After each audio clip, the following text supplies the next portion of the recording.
Bienvenue dans cette vidéo où l'objectif consiste à créer un point d'accès sans fil avec Windows 10.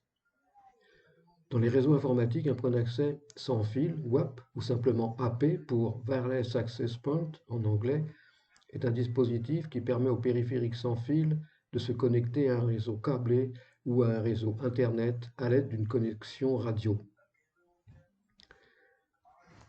L'intérêt d'un tel dispositif,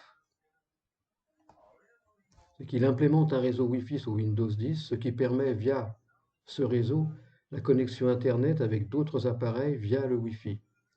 Vous pouvez ainsi partager une connexion Wi-Fi, Ethernet ou une connexion de données cellulaires, ou interconnecter différents serveurs ESP8266 via ce réseau afin d'effectuer des tests.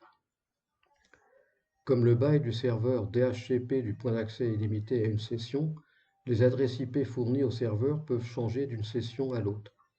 Ce qui signifie que lorsqu'on désactive et que l'on réactive le hotspot, les adresses IP dont le bail est limité changent.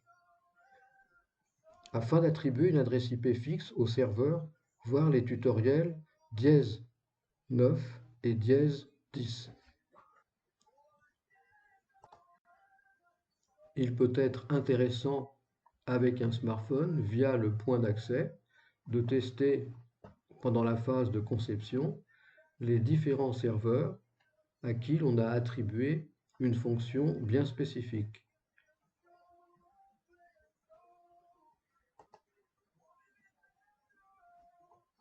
Comment implémenter un hotspot ou un point d'accès? Sous Windows 10, on clique dans Paramètres et on obtient cette fenêtre à l'écran. Ensuite, on va cliquer sur Réseau et Internet. On obtient une nouvelle fenêtre dans laquelle on va cliquer sur Point d'accès sans fil mobile, encadré en rouge. Ensuite, on partage la connexion Internet avec d'autres appareils. Pour cela, on met le curseur sur Activer. On sélectionne dans cette case le Wi-Fi et on donne un nom au point d'accès. Dans l'exemple, je l'ai appelé Patwin avec un mot de passe réseau.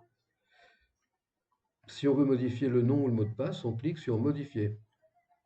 Ce point d'accès permettra la connexion simultanée de 8 dispositifs.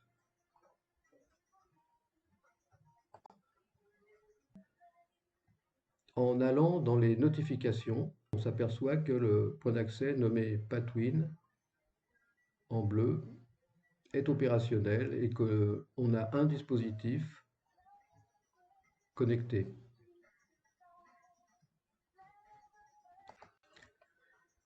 Dans le programme en pseudo C++, on entre le login et le mot de passe du point d'accès et on téléverse le programme dans le microcontrôleur ESP8266.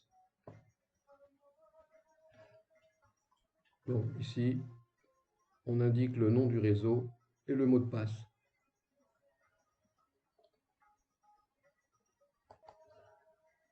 Après, on fait un reset sur le circuit et dans le moniteur Arduino, on obtient une réponse du serveur comme quoi il est connecté au réseau du point d'accès. Et ce serveur nous fournit l'adresse IP que le point d'accès lui a délivrée ainsi que son adresse MAC. Ici, on a l'adresse IP du serveur et ici, son adresse MAC. Pour communiquer avec le serveur, on se connecte au réseau Wi-Fi du point d'accès avec son mobile ou sa tablette. Donc on sélectionne le réseau Wi-Fi du point d'accès à ce niveau-là, en 1. Ensuite, on enregistre le login et le mot de passe du réseau. En 2, on exécute l'appli Gotisoft en cochant la case 1 qui se trouve en bas à droite. On paramètre l'application en donnant un nom à la fonction 1, par exemple, de chaudière. Et on obtient une page web, après avoir cliqué sur chaudière, qui nous indique que la page web est non disponible car le serveur chaudière n'est pas accessible étant donné qu'on ne lui a pas paramétré d'adresse IP.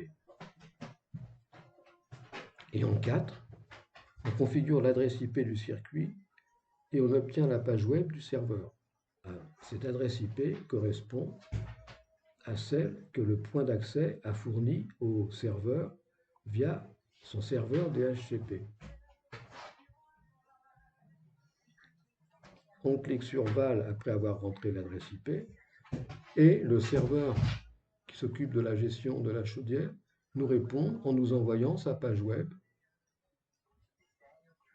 vis-à-vis de laquelle on va pouvoir communiquer avec ce serveur afin de contrôler ou de tester ces différentes fonctions.